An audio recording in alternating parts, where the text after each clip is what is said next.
Hello students, कैसे हैं सब बेटा।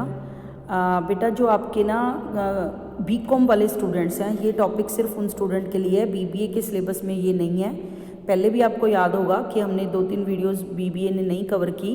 ये आपके पास जो इंडियन कॉन्ट्रैक्ट एक्ट के 11 चैप्टर थे, उसके बाद स्पेशल एक्ट कुछ दे रखे हैं 3। इसमें आपका एजेंसी है, बेलमेंट एंड प्लेज है, और एबडम्टी एंड ग्रांटीज का जो चैप्टर है वो हमने जो है 3 चैप्टर हैं जो उसमें दे रखे हैं, उसमें से हम एक कवर कर चुके हैं।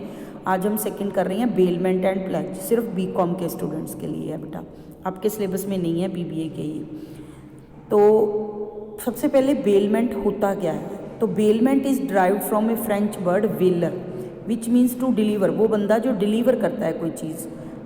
Bailment consist of delivery of goods को बेलमेंट बोलेंगे, जो भी मूवेबल प्रॉपर्टी हो by one person who is generally the owner है उस गुड्स का और चीज़ का, एंड अनदर पर्सन उसको किसी पर्पज़ के लिए वो डिलीवर कर रहा है वो goods.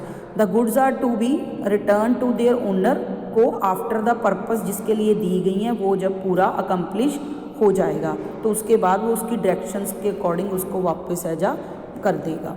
Who deliver the goods is called a bailor, जो देता है गुड्स रखने के लिए। Person to whom the goods दी गई हैं उसको कहते हैं बेली, ठीक है। तो पर्सन जो whom the goods are delivered is called the bailee, यहाँ बेलर लिख रखा है। तो बेलर जो गुड्स देता है, बेली जो गुड्स रखता है। एग्जाम्पल दे रखी है बेलमेंट की, देखिए x send is horse two by for riding के लिए देता है वाई को।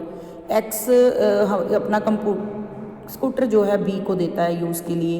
एक्स अपनी कुछ बुक्स है जो वाई को देता है, तो अपने एग्ज़ाम के बाद पढ़ के मुझे वापस कर देना। एक्स है जो अपना सूट ड्राई क्लीनिंग के लिए देता है। A gives his her watch for repairs के लिए वॉच रिपेयर शॉप पे देता है। तो ये सारे केस बेलमेंट एंड प्लेज का, बेलमेंट का केस बनता है बेटा ये। नेक्स्ट आपके पास है essentials of bailment. Essentials of bailment में क्या क्या ज़रूरी चीज़ें होनी चाहिए बेलमेंट का कॉन्ट्रैक्ट के लिए। फर्स्ट है delivery of goods. The first important feature bailment की यही है कि delivery of goods from one person to another. Delivery involve change of possession from one person to another. Ownership नहीं ट्रांसफ़र हो रही, सिर्फ पोजेशन है जो एक बंदे से दूसरी की तरफ जा रही है। मेयर कस्टडी के लिए अगर गुड्स हैं जो पोजेशन है दे दी गई हैं तो वो बेलमेंट नहीं है, अगर बंदे को सिर्फ देख रेख के लिए। Thus a servant having custody of the goods अगर अपने मास्टर की कर रहा है तो that is not bailment. The goods must be handed over to the bailee, किसी पर्पज़ के लिए उसको, तभी उसको बेलमेंट माना जाएगा। एक लेडी है एम्प्लॉयड, एक गोल्ड स्मिथ है जो उसको नए गहने पुराने गहनों को ढाल के बनाने के लिए देती है। Every evening she received the unfinished delivery, उसको मिलती है। वो एक बॉक्स होता है, उसमें अपनी पुरानी जो ज्वेलरी है वो डाल के जो ज्वेलर है उसके पास रख देती है। She kept the key of the, उस बॉक्स की वो अपने पास रखती है। वन नाइट द ज्वेलरी है जो वो स्टोल हो जाती है, चोरी हो जाती है। It was held that there was no bailment as goldsmith had redelivered to the lady, क्योंकि वो तो गुड्स उसने वापस कर दी थी उसको, उसने बॉक्स में रख के अपनी उसकी दुकान में रख दी हैं, और उसकी चाबी भी उसी के पास है जिसने दी थी गोल्ड की ऑर्नामेंट्स। तो इसलिए इस केस में कोई भी बेलमेंट का कॉन्ट्रैक्ट है जो उसमें नहीं हुआ। डिलीवरी ऑफ गुड्स में भी आइदर एक्चुअल हो सकती है और कंस्ट्रक्टिव हो सकती है। एक्चुअल डिलीवरी कैसे होती है, रियली में गुड्स हैं जो उसको हैंड ओवर कर दी जाएं।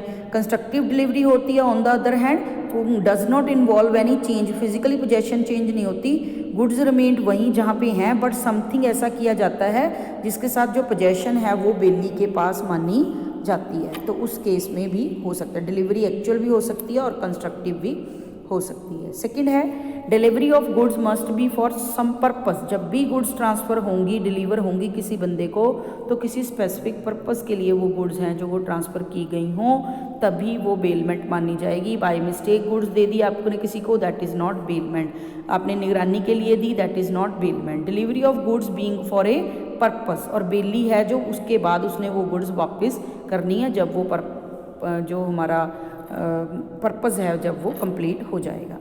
थर्ड है contract. Bailment is based upon a contract between the parties, जो रिलेशनशिप है वो बेलर और बेली का होगा कॉन्ट्रैक्ट में। एंड माइनर जो है वो इस कॉन्ट्रैक्ट में एंटर नहीं हो सकता, और ना ही उसको बेली की तरह लायबल किया जा सकता है अगर वो मिसयूज़ करता है चीज़ों को। नेक्स्ट है a movable goods. Next topic है movable goods. Next feature the bailment can only be of movable goods की बेलमेंट हो सकती है। Money is not included in movable goods, क्योंकि मनी तो एक जरिया है एक्सचेंज करने का। तो ट्रांसफ़र ऑफ इमूवेबल प्रॉपर्टी है जो वो बेलमेंट के कॉन्ट्रैक्ट में नहीं आती। सिर्फ जो चीज़ों को मूव किया जा सकता है वही मूवेबल गुड्स जो हैं बेलमेंट के कॉन्ट्रैक्ट में होती हैं। नेक्स्ट जो इसकी एसेंशियल्स है that is return of goods. Bailment का कॉन्ट्रैक्ट जो हमेशा होता है दैट इज़ सब्जेक्ट को कंडीशन कि पर्पज़ अब कंप्लीट होने के बाद वो गुड्स हैं जो वो ऑनर को वापस कर दी जाएंगी, या जैसे वो कहेगा उस तरीके से डिस्पोज ऑफ कर दी जाएंगी। तो ये एसेंशियल फीचर्स हैं जो एक वैलिड बेलमेंट का कॉन्ट्रैक्ट होने के लिए ज़रूरी है। नेक्स्ट आपके पास है kinds of bailment. Kinds of bailments में एक वॉलंटरली और इनवॉलंटरली बेलमेंट होती है, एक gratuitous and non gratuitous bonus bailment होती है, और एक बेलमेंट है जो कि अकॉर्डिंग टू बेनिफिट किसको मिलना है। तो वॉलंटरी एंड इनवॉलंटरी बेलमेंट जैसे कि नाम इंडिकेट करता है, वॉलंटरी मतलब जब बेलर और बेली अपनी मर्जी से कोई चीज़ बेलमेंट के लिए एक दूसरे ट्रांसफ़र करते हैं एक पर्सन से दूसरे को, that is called voluntarily. Involuntary bailment are in case of find goods, जो गुमी हुई किसी की चीज़ बंदे को मिल गई तो अल्टीमेटली उसका जो है बेलमेंट का कॉन्ट्रैक्ट हो गया कि वो सामने वाली पार्टी को वापस करनी है जब वो बंदा उसको मिल गया। तो that is called involuntarily bailment जो बाय लॉ उस पर अप्लाई हो जाती है। सेकेंड है gratuitous and non gratuitous bailment where the bailee keeps the goods for the bailor without reward. कोई भी उसके लिए कंपनसेशन है जो नहीं लेता, तो इट इज़ कॉल्ड ग्रेचुइटियस बेलमेंट। सिर्फ जो है उसकी मान रखने के लिए या उसका हेल्प करने के लिए, तो that is called gratuitous. Where some consideration pass की जाती है तो that is called non gratuitous, क्योंकि किसी रिवॉर्ड के लिए बेली ने जो है उसको बेलमेंट के लिए रखा है। मोटर कार है जो रिपेयर हायर पे दे दी किराए पे किसी को, तो दैट इज़ फॉर कंसिडरेशन है। Goods given to a carrier for carriage उससे लेने के लिए तो भी कंसिडरेशन है। Articles given to a person form repair करने के लिए रेमुनरेशन पे है, तो वो भी आपकी नॉन ग्रेचुइटियस है। तो ग्रेचुइटर मतलब जब आप कुछ भी उससे रिसीव नहीं कर रहे उन गुड्स को वो काम करने के बदले में।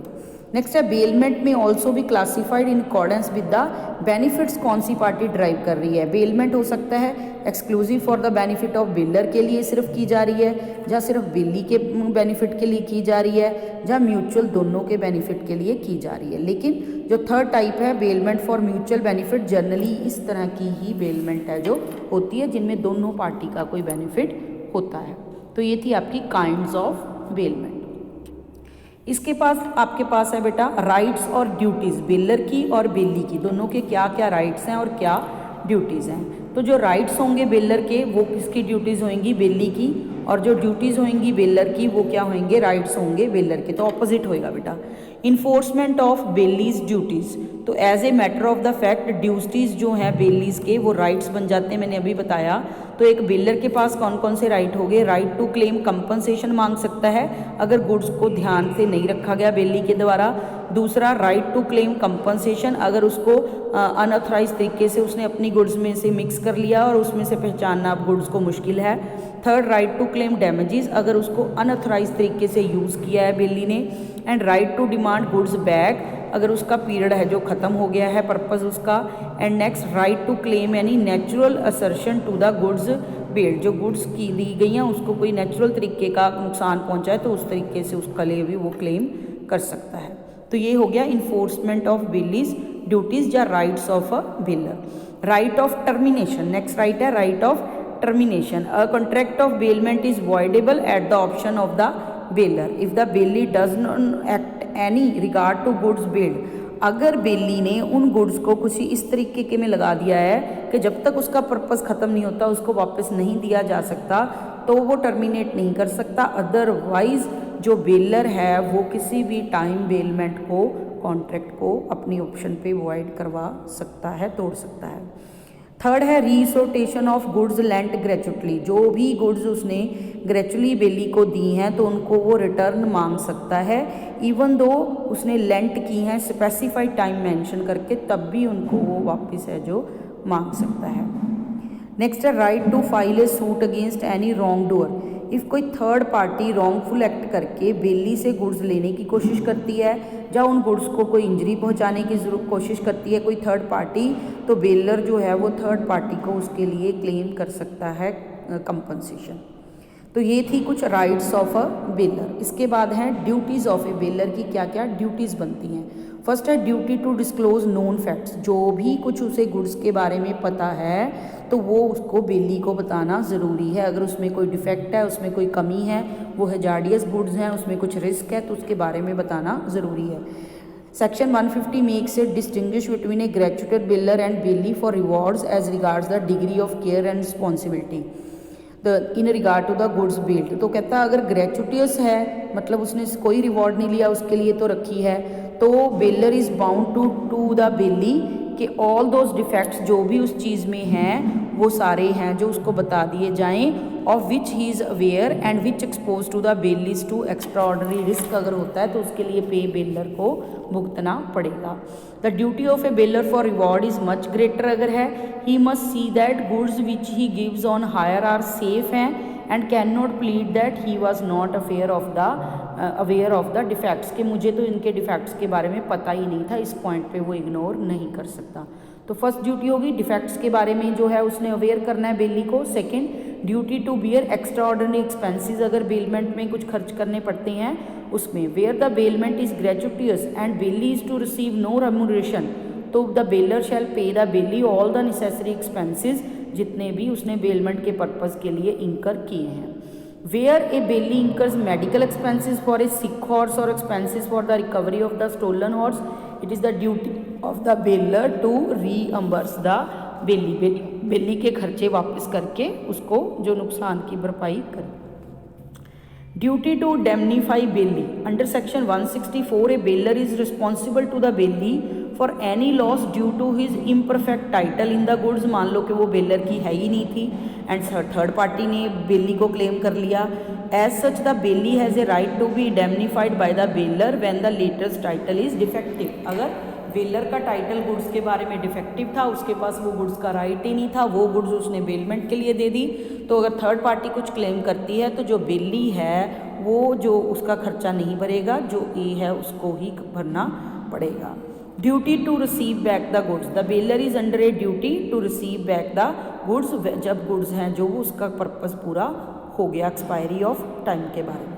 Duty to bear normal risk, it is the duty of the bailor कि नॉर्मल रिस्क अगर कोई होता है, नॉर्मल जो कोई लॉस होता है डिटीरियोरेशन के कारण, डिस्ट्रक्शन ऑफ थिंग के कारण, तो वो बेली ने रीजनेबल केयर किया पर फिर भी नुकसान हो गया गुड्स को, तो वो नुकसान बेलर जो है वो जो है बियर करेगा।